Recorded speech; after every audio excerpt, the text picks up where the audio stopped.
Ladies and gentlemen, Williams, we have Nicholas Latifi and Alex Albon.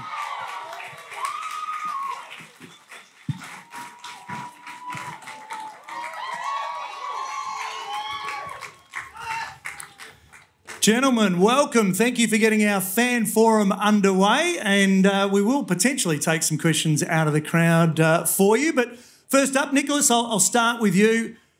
Melbourne's a bit like your home GP, isn't it? I mean, the vibe's a bit similar, and obviously having crowds, having people back, basically us wearing long pants is extraordinary here because we haven't been able to do it for a while. Yeah, definitely. I mean, it's kind of what I've been saying. I mean, obviously I came out here in 2020. Didn't get to do the race, but sat on the stage on the Thursday and kind of did the whole media day. And yeah, one of the things I did notice was the vibe was very similar to kind of what I've experienced back home in Canada. You know, races in a park, so close to the city centre, everyone walking in, lots of greenery, and yeah, it did kind of remind me of home. So it's great to be back here. It's great to have experienced my first taste of the track in Albert Park. And yeah, excited for qualifying today. We will talk about the track in just a moment. Alex, for you, welcome here. You actually came via Thailand, though, as you came through to Australia. Is that right? Yeah, I did. It's there's a lot of Thai people in Thailand. There's a lot of Thai people. Really? It's a funny one, but it's crazy to think there's a lot of Thai people in Thailand. But there's a lot of Thai people in Melbourne, and there was a lot of people on the flight. But it was great. I was there. Went to see my family. It's a little bit like here. We've had 2 years of very heavy COVID, really hard to get into the country. So I've obviously not seen my family for a while. It was good to go back. I dyed my hair. I had a good time. Yeah, you got the hair bleached, though, because a couple of the kids had their hair bleached, but you've sort of taken it back out again, have you? Is it not there anymore? It's still there. You just need to see it in the sunlight. Oh, we need to see it in the sunlight. Okay. We went to an orphanage, and there was like I think, you know, all the kids had their hair dyed, and it's not going to be L'Oreal Tresemme hair dye. It was some of this, I don't know what it was. I was expecting to wake up with no hair, but it's still on there, so yeah. Then you'd be looking like me. Alex, obviously great for you to have the seat at Williams. Is this sort of version 2, version 3 of Alex Albon? How are you approaching this opportunity? Yeah, I mean, I do feel better prepared. I feel like having a year out for me has helped me. I feel I've experienced more, you know, how to work with a team, how to develop myself as a driver. There was a lot of things when I went into Red Bull I felt relatively inexperienced, and I feel more complete. And I feel like I've even though I've had a year away from driving, I feel like I've come back into F1 better prepared than how I left off. And Nicholas, for you, what does success look like for Williams, not only here, but for the year going through, because you've had some challenging times? Yeah, I think it's fair to say we're not starting off as a team where we hope to start this year. That's fairly obvious. So I think what success will look like for us as a team is just constant progression through the year. You know, the reality is we are in the 10th slowest car. So we want to try and progress that by the end of the year and try and not be in that position. So obviously not putting any, you know, targets on finishing positions and whatnot, because that's obviously very difficult to do with kind of the performance we have right now. But we know we can improve and have some constant development throughout the year, so that's going to be the goal. So how important is it for you to work together, and obviously the team to work together, to try and raise the whole level of where Williams is at the moment? Yeah, I mean, as Nicky said, we're not where we want to be, and to get where we want to be, we need to work together. We need to find out, we know what the balance issues are in the car. We know where we need to find lap time to our rivals. So it's about giving the right feedback and being efficient with it. We have a budget cap now, so to chase back and get where we need to be, we need to be very selective of how we choose to update the car. So it's not going to happen overnight. We do need to think about it carefully, and you know, we're already making the right steps to go forward. And so, of course, that puts it also puts it up to us to communicate that to the team. And at the minute, you know, we're not in a position where we can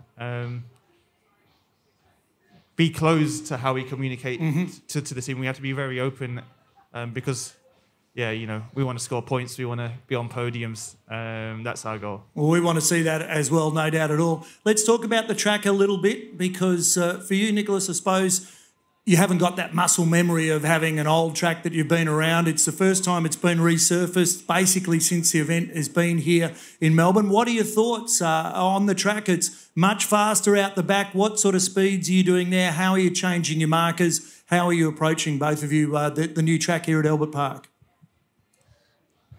I'll go first. I mean, yeah, obviously I don't have the, like you said, the reference of what it was like before.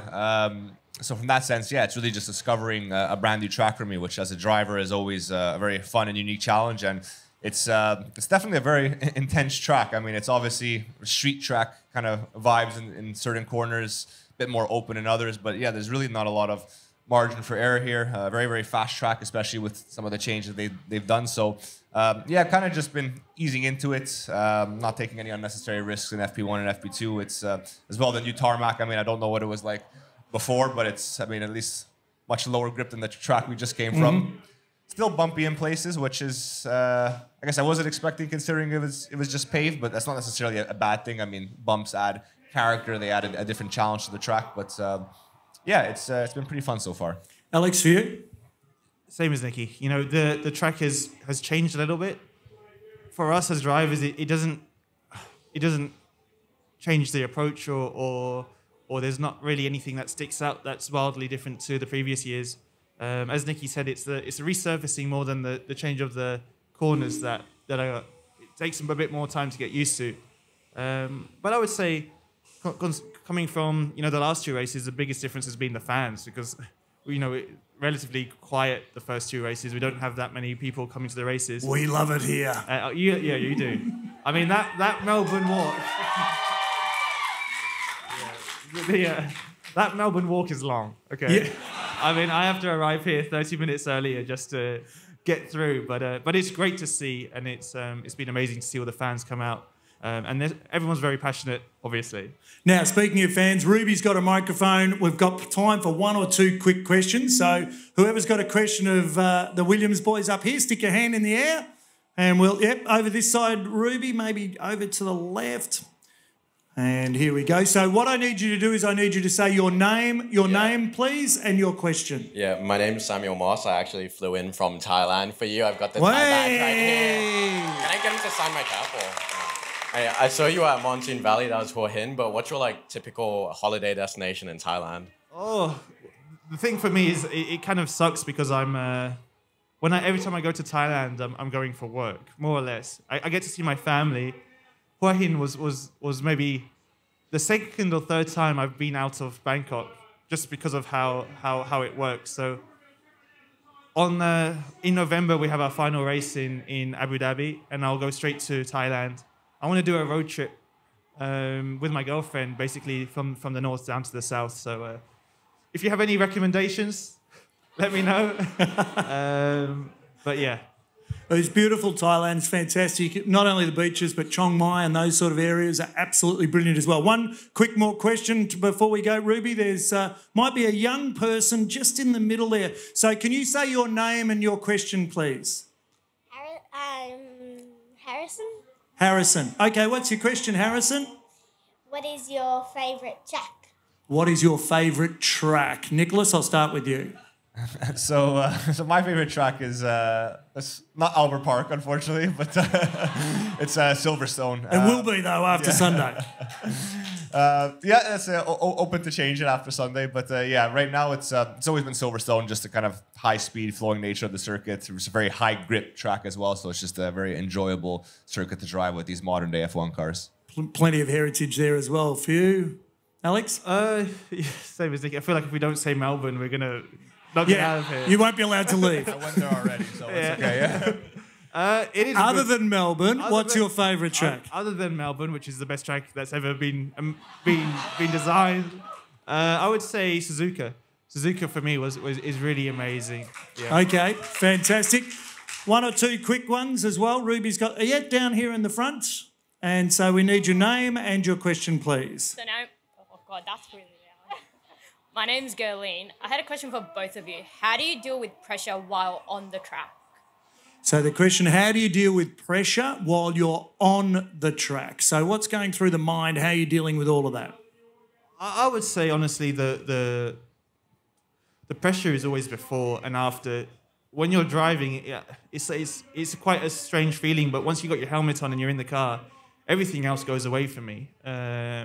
You can feel pressure when you're starting a lap in qualifying or, at the start of a race, but once the lights go out and you're doing whatever you're doing, it's like everything just disappears and you're at one with the car. And actually, you can get nervous, and it's quite funny. My first time back in Williams, first time back in F1, the night before, there is that pressure, there's that nerves in what you're doing. But as soon as you get in the car, once you're strapped in, it's like you're at home, and everything else goes away from it, and you feel like, this is what I was born to do. It's your office, it's your workplace, isn't it? That's what you're going to do. What about for you? Yeah, from my side, I agree with Alex saying, when you're on track and the kind of visor goes down, you try and block out everything, and you kind of, to a certain extent, have to block out everything because you're so focused on driving these cars and keeping it on the black stuff. So in that sense, it's really just focusing on exactly what you have to do, and that's often the next braking point, the next turning point, and kind of one corner at a time, one lap at a time. So then obviously depending on the situation, like Alex said, if you're lining up a qualifying lap, like obviously there's a lot of things that could be going through your mind beforehand. But then again, it's on an out lap, you're thinking of your tire preparation, your brake preparation, so you don't really have so much time to think about the extra stuff. And I guess in a racing scenario, again, then there might be if you're attacking, defending, but you're just so in the zone, you're so focused on exactly what you have to do. You're not thinking of, what happens if I make a mistake here, or what's going to be the result of this. So, each driver will be different. Each driver will, I guess, cope or manage the pressure and expectations in a different way. But yeah, once you're kind of on track, you're, in the zone. Good question. I want to ask you, Alex, a question, though, about advice, because you've been mentoring, or you were last year mentoring Yuki Tsunoda. Now, that's a bit of a challenge, surely. How have you been going with Yuki, and what sort of advice have you been handing out to the young man? Yeah, he calls me sensei. Yeah, even in Bahrain, I managed to out-qualify him by one position, and he came up. So you said you have much to learn, young grasshopper. Is that right? Exactly. I said the student's not yet the master. But yeah, it's good. It's good. He's a great kid. I say kid. I'm racing him. It feels a bit strange, but he's a super nice guy, and he's kind of excitable. Yes. And I love to tease him and make fun of him all the time. But he's super quick, and I felt like during our time, actually I got asked to coach him during a time when I definitely didn't have a seat in F1, and I was thinking, I wonder if if there's an opportunity there for myself. But once so that's a tough one. You're actually helping someone who's potentially taking a seat away from you. And in the beginning, I was like, no way, I'm not going to do this. I want that seat. But as things went on and things progressed, I had an amazing opportunity, obviously, to sign with Williams.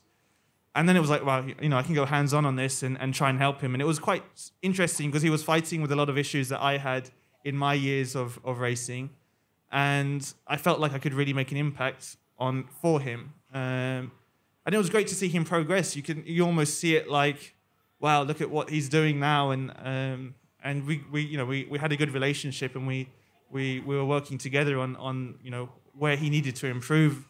And it's not, most of what we ever talk about is not driving, because all the drivers know how to drive. It's about how to deal with everything else, how to deal with the engineers, how to give the right feedback, how to deal with the media, how to deal with all that kind of stuff, which people forget. We're growing up. We've got into F1 because we have the talent to drive the cars, but everything else that comes on top of it is new, especially for kids in F2. They for instance, me, I think I had 600, 700 followers in F2, and then it just went overnight, just went crazy. We're not used to. So now you're at how many millions or thousands? I don't know. It was maybe 6. My mum and my dad and my cats. But yeah, no, it's a fair few. So it was really exciting. I did enjoy it. Did you find it also, in a way, crystallise some of the thoughts that you had, or actually refined your own thinking when you're having to explain it to someone else? Yeah, it did. It feels exactly that. You know, you tell him stuff which you would tell yourself in that respect. But it was good to see, and I guess part of it was that feeling that I could really empathize where he was coming from. And so when you know, right now I think he's in a great position and he's doing a great job. He's been quite unlucky with the reliability. Yeah. But yeah, no, it was good, and you know, we still have that strong relationship. But just nowadays, I don't give him as much information. Well, Yuki will be up a little bit later, so I'll ask him. I'll say, how's the sensei travelling as well? Oh, there's a big Alex and Nick head over there. Well done, Nicholas. And there's two of us. We're like Siamese twins. Lance is up there as well. Quick question, hand in the air if you've got one. Yes, we've got one over to your right there, Ruby. The young man, maybe one or two deep. I need your name, please, and your question. Hi, my name is Ash. I have a question for both drivers. Do you have a pre-race ritual that you do before every race? Love you both. Yeah. I mean, I don't have a pre-race ritual in the sense of superstitions. I have a kind of pre-race or let's say pre-session routine because it's the same thing I'll do before a practice, qualifying, or a race. And it's basically, you know, just a kind of warm-up that I think most drivers on the grid will do in a combination of, you know, physical stuff, cognitive stuff, kind of mental stuff, just to kind of wake up all the senses, make sure I'm alert and ready to jump into the car and kind of get the most out of it. I would say maybe the only thing, which I don't really consider a superstition, but I always get in the car from the left side of the car. But besides that, yeah, there's nothing else really special from my side. Yeah, when I'm with Nikki, I can hear all this grunting and stuff next door. You know, we have our driver's rooms next to each other, so we're getting ready. Very thin walls in our there's thin walls. Home, yeah. We don't have roofs normally when we're in these kind of flyaway races. So I do hear that often. But for myself, I used to be very superstitious. I think that's a Thai thing. But I've tried to get away from it as much as I can, just because it doesn't help. And you know, if you could imagine, you forgot your lucky coin at a racetrack, and then you're thinking, oh my god, my weekend's finished before it's even started. That's not a great thing. So I still have lucky things, like for instance these are kind of lucky charms. So you keep this because you know we're not allowed to wear them anymore. Yeah, we got that ruling. So we got told we're not allowed to wear underpants anymore while we drive. So yeah, it's true. We had an hour and a half briefing, and I think 35 minutes was talking to us about how we can't wear underpants. But anyway. They have been very generous with their time. Would you please wish them well? Qualifying and Sunday, Alex Albon and Nicholas Latifi from Williams. Great to have them on board. Thank you very much, gentlemen.